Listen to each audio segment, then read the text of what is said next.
Human rights is, geez, that's a good question. Human rights. Well, that's a tough one. Wow. I don't even know how to give that a definition. I would probably have to do a little bit of homework or something. Any right that I think just as a normal, human, The rights that humans have. Oh, that's a very large debate. Menneskerettigheder kan betyde mange ting. Tú le puedes preguntar a 20 personas y te van a dar 20 diferentes opiniones. Non saprei, una domanda complicatissima. Yes, we just take them for granted that they're there, but we don't even consider what they are.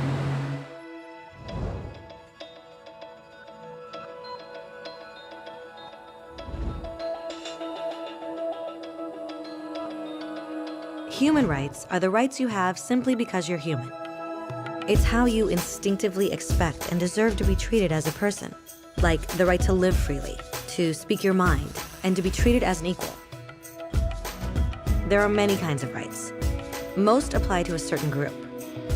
But human rights are the only ones that apply to absolutely everyone, everywhere.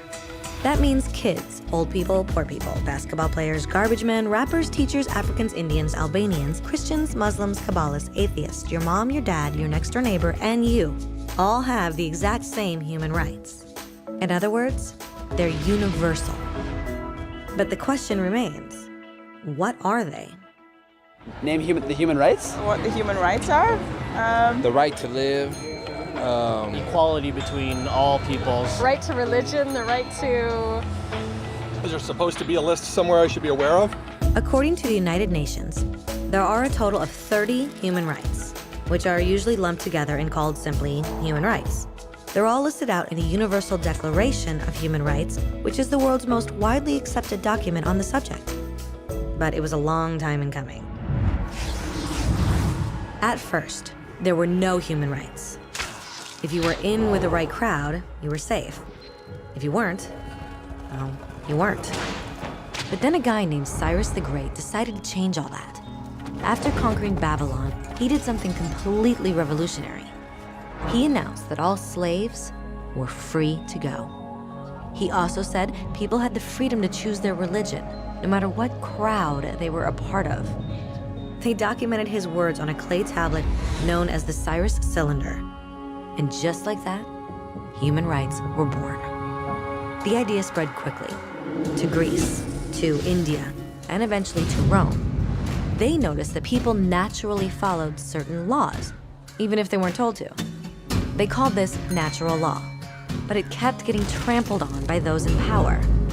Not until 1,000 years later in England did they finally get a king to agree that no one can overrule the rights of the people, not even a king. People's rights were finally recognized, and they were now safe from those in power. Kind of. It still took a bunch of British rebels declaring their independence before the king got the point that all men are created equal. Which isn't to say he liked the idea, but he couldn't stop them, and America was born. The French immediately followed with their own revolution for their own rights. Their list was even longer, and they insisted that these rights weren't just made up. They were natural. The Roman concept of natural law had become natural rights. Unfortunately, not everyone was so thrilled. In France, a general named Napoleon decided to overthrow the new French democracy and crown himself emperor of the world. He almost succeeded, but the countries of Europe joined forces and defeated him. Human rights was again a hot topic. They drew up international agreements, broadly granting many rights across Europe. But only across Europe. The rest of the world somehow still didn't qualify. Instead, they got invaded, conquered, and consumed by Europe's massive empires. But then a young lawyer from India decided enough was enough. His name was Mahatma Gandhi, and in the face of violence, he insisted that all people of Earth had rights, not just in Europe. Eventually, even Europeans started to agree.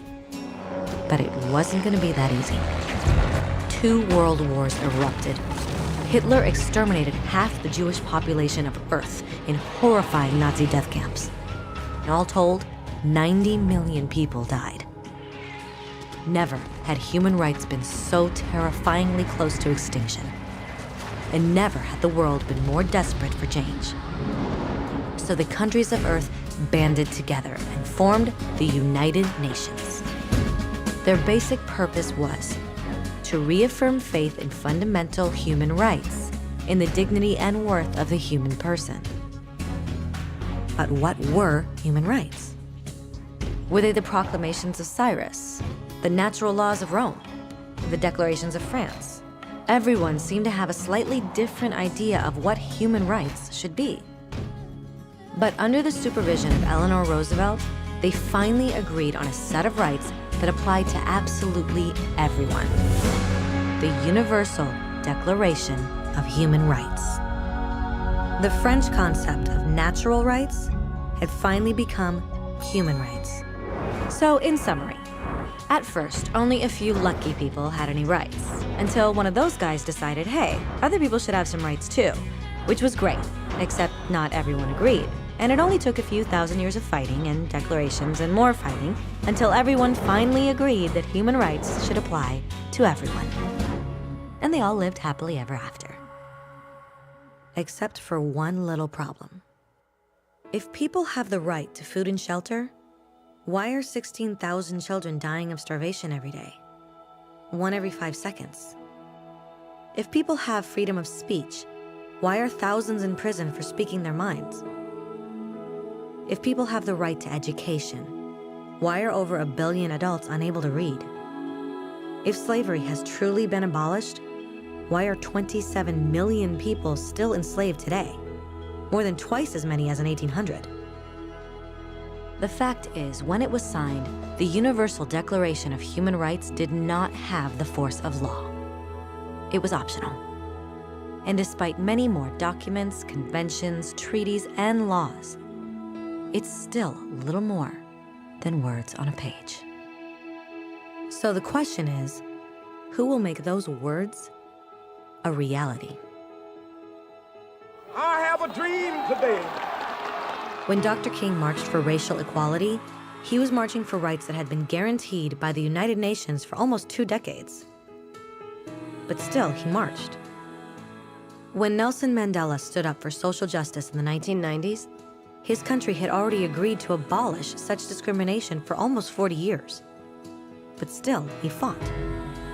Those who fight today against torture, poverty, and discrimination are not giants or superheroes. They're people. Kids, mothers, fathers, teachers. Free-thinking individuals who refuse to be silent. Who realize that human rights are not a history lesson. They're not words on a page. They're not speeches or commercials or PR campaigns. They are the choices we make every day as human beings. They are the responsibility we all share to respect each other, to help each other, and to protect those in need. As Eleanor Roosevelt said, where, after all, do universal human rights begin?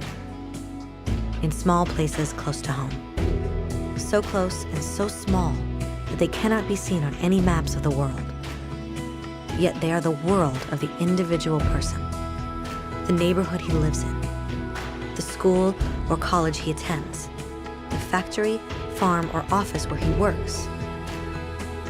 Such are the places where every man, woman, and child seeks equal justice, equal opportunity, equal dignity without discrimination. Unless these rights have meaning there, they have little meaning anywhere.